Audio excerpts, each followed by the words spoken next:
ai ngasi video se ahogi ishagi rashi leino ko rashigi matungina karamba number aingonda chanage ko hangakpodo comment loina ma hanbado sum keno tawbas yawe ko dum aina video oina semage na seme ko numit harasine ko karamba numit aiga khwai chanage karamba number aina khwai dei chanage karamba color aina khwai degi hena chanage ko aigi rashigi matungina hai tare ko ado color chanaba hairaga di ai color se kamain to doino hai be question among la ani color se aigi important days the she loba aina maru oi ban numit ama hai tare ko ai keno maru be thabam chattoine hairaga di adugi color do set pi be ai ko numit sina ko numit sina hai di sum handa hafta se ai se thab amadi tawninge ko ado si numit se hai tare ko ai ngonda chanaba numit to adugi numit to yenga ga dumaina tawbi ba ma ko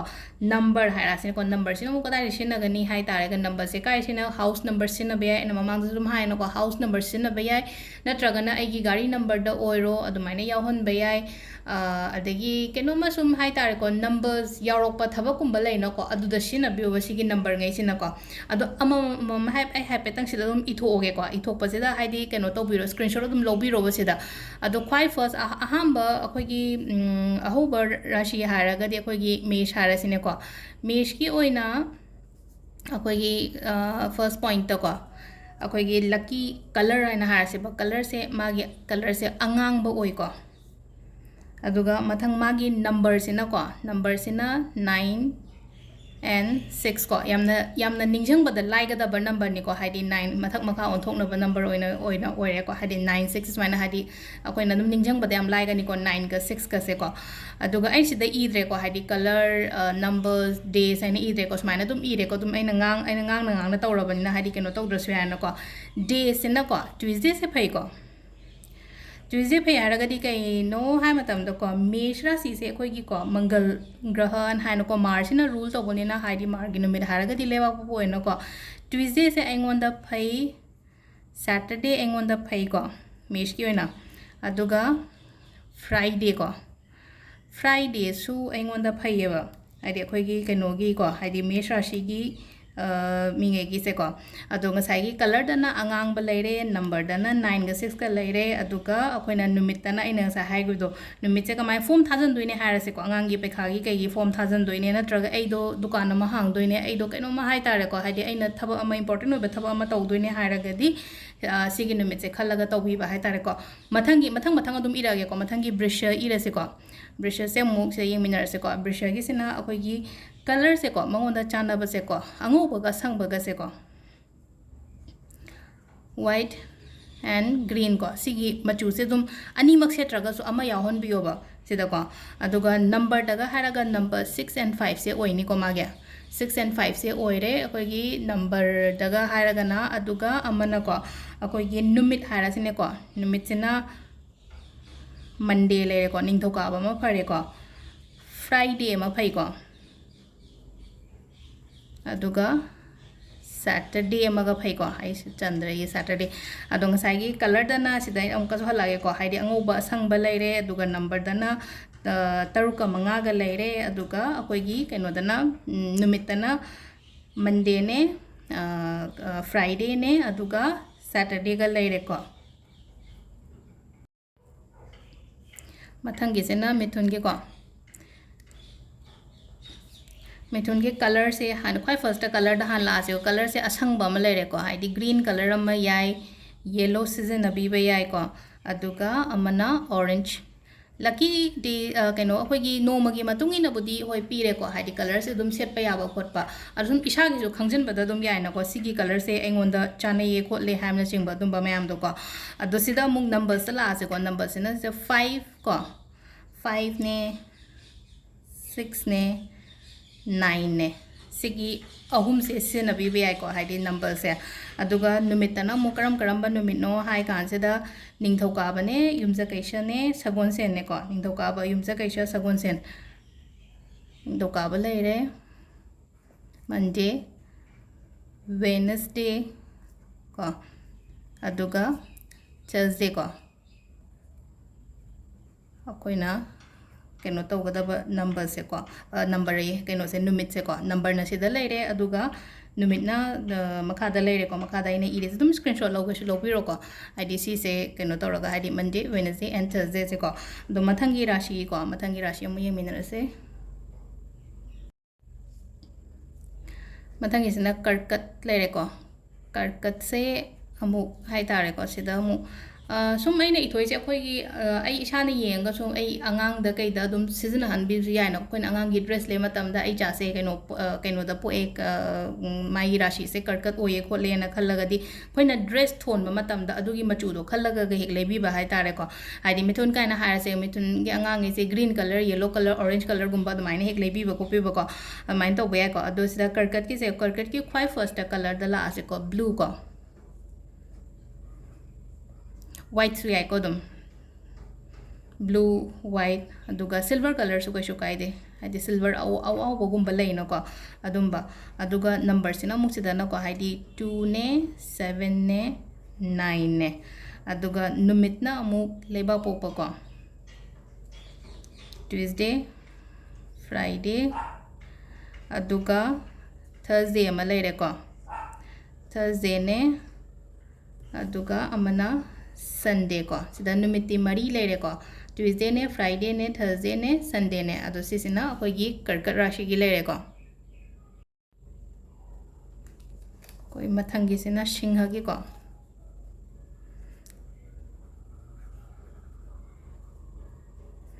ꯁꯤꯡꯍꯒꯤꯁꯦ ꯑꯩꯈꯣꯏꯅ ꯀꯂꯔꯗ ꯃꯥꯒꯤꯗꯤꯀꯣ ꯍꯥꯏꯗꯤ golden yellow ꯀꯔꯤ ꯀꯔꯥ orange ꯆꯪꯕ ꯈꯣꯠꯄ ꯁꯤꯒꯨꯝꯕ ꯃꯌꯥꯝꯁꯦ ꯂꯣꯏꯅ ꯌꯥꯏꯀꯣ ꯍꯥꯏꯗꯤ ꯉꯁꯥꯏꯒꯤ ꯅꯨꯃꯤꯠꯀꯤ ꯃꯉꯥꯜꯁꯦ ꯍꯥꯏꯗꯤ ꯍꯪꯒꯄꯥꯟꯁꯨ ꯑꯣꯏ ꯈꯤꯇꯪ ꯑꯣꯔꯦꯟꯖꯁꯨ ꯆꯪꯉꯦ ꯉꯥꯟꯁꯨ ꯉꯥꯜꯂꯦꯀꯣ ꯑꯉꯧꯕꯁꯨ ꯌꯥꯏ ꯀ꯭ꯔꯤꯝ ꯀꯂꯔꯒꯨꯝꯕꯁꯨ ꯌꯥꯏ ꯔꯦꯗꯀꯨꯝꯕꯁꯨ ꯔꯦꯗ ꯆꯪꯕꯁꯨ ꯑꯗꯨꯝ ꯌꯥꯎꯋꯦꯅꯀꯣ ꯑꯗꯨꯅ ꯍꯥꯏꯗꯤ ꯌꯥꯝꯅ ꯍꯥꯏꯗꯤ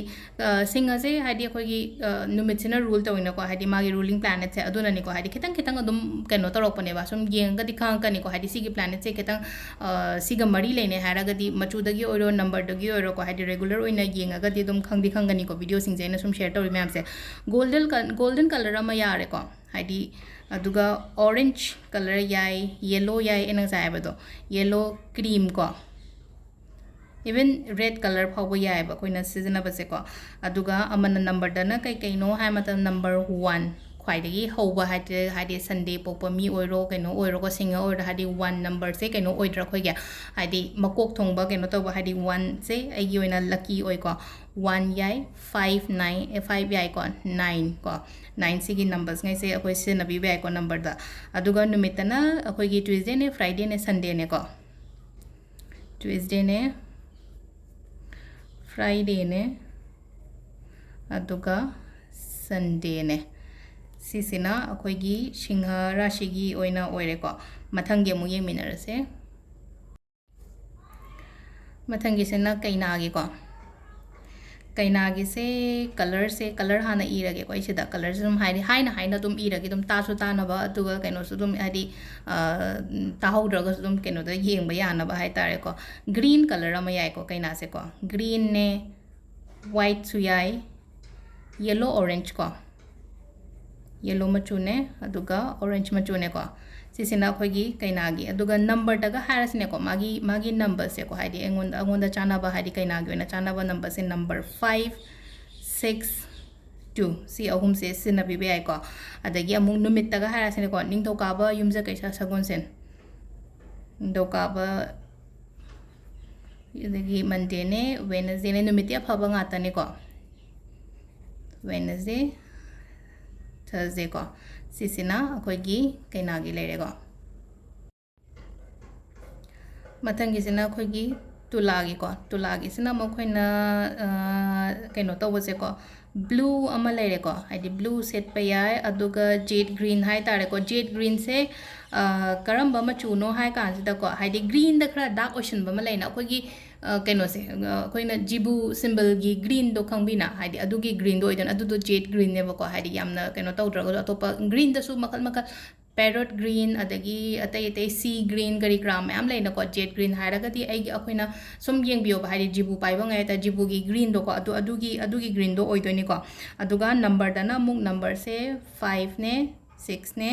9 ने को अदुगा मुक नुमित अफबसिना को नोमाइजिंग अमा लेरेको संडे सिमा फरे मंडे ने संडे मंडे ट्यूसडे हाइदी थंगनरगा लेरे हाइदी लाइ निंजंगबदसु लाइरनिको संडे ने मंडे ने ट्यूसडे ने को सिसिना अखोइगी तुला राशिगी लेरेको सिदा तुलागी मतुंगदा वृश्चिक को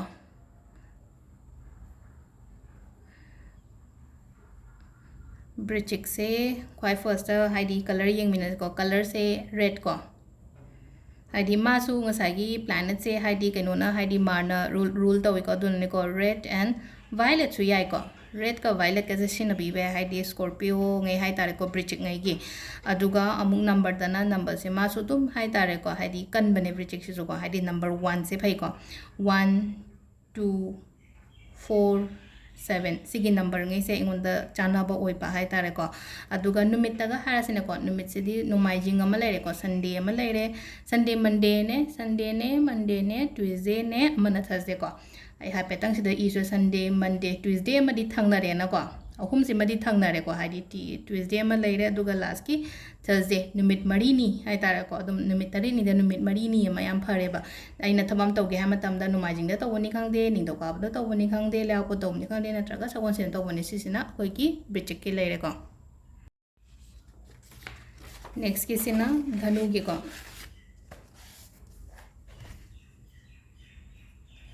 next की धनु सेना कोई क्वाइ फर्स्ट कलर द ला से को मागे से को ब्लू मचु ब्लू द अयाक पन तब खतंग लाइट ऑफ ब्लू सेट पियो को लाइट ब्लू गुम से सिजन बियो अदगी अंगौबा याय को अंगौबा याय ऑरेंज याय white अम लेरे अदुगा ऑरेंज को सी मचु अहुम सिम लेरे को इन से नबिगा दब से अदुगा नंबर दना हारगा नंबर 3 5 को 3 5 अदगी 6 सिगी नंबर अहुम को हाइडी कैनो सु याय 8 सु याय को 8 ने 3 ने 5 ने 6 ने 8 ने को अदगी नुमित त मु यंग मिनर से मा से नुमित सिना मु युमजा कैसा सगोन सेन इराय सिजु निंजंग बदा याम लाइरानी को युमजा कैसा को वेडनेसडे ने थर्सडे ने अदुगा फ्राइडे सिदा लेरे को हाइडी धनुगी ओइना हाइडी मचु कैनो मसिंग अदगी नुमित होगी मथंगी सिना मकर की को मकर से मागी कैनो से को रूलिंग प्लैनेट से कोई सैटर्न होय को सैटर्न हायरगदी शनि हाय जो हाइनरे को हाइडी सैटर्न ओइबनिना हाइडी खितंग मम ड्रामा से को अदुदुना हाइडी कलर से कोइना करी करी सिनबा यागदगी हाय मतम से को ब्लैक सिजनबा याय इंडिगो हायरगदी ब्लू द खतंग डार्क ओशन बा ngasai dhanu dana haidi light blue hai na ko sidana indigo color se sin abi be hai ko aduga number daga has ne ko number sina 6 ne 8 ne 9 ne ko ahum se sin abi be hai ko aduga numit se ko irai thangja leba pokpa friday ma leire ko haidi thangja ngasai gi saturn se kaino numit daga haraga di kaino oidana ko saturday oina ko aduduna haidi friday ama leibire ko aduga saturday leire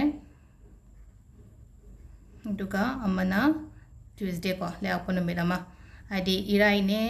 ने थांजने लेबा पोपने से the केनो तैसे को मकर गी ओइना कोई गी मथंगी सिना कुंभ को कुंभ सेसु मागी प्लैनेट से कोई गी मासु सैटर्न रूल तवई को अदुदना हाइडी मासु हाइडी ब्लू सिद को मागी खितंग अखोगी ब्लू द खरा डार्क ओइबा हाइ तारे को सिजोंग सागी इंडिगो दुगा दुम हाइपेट मानाबा ब्लू द डार्क ओशन बारे को नीम मचु कईगुंबा हाइ तारे को Sumba ngसागी Indigo blue one high से को सी ब्लू से पीबीआई ग्रे सेट पे याइ को हाइडी ग्रे सु याइ मागी नमु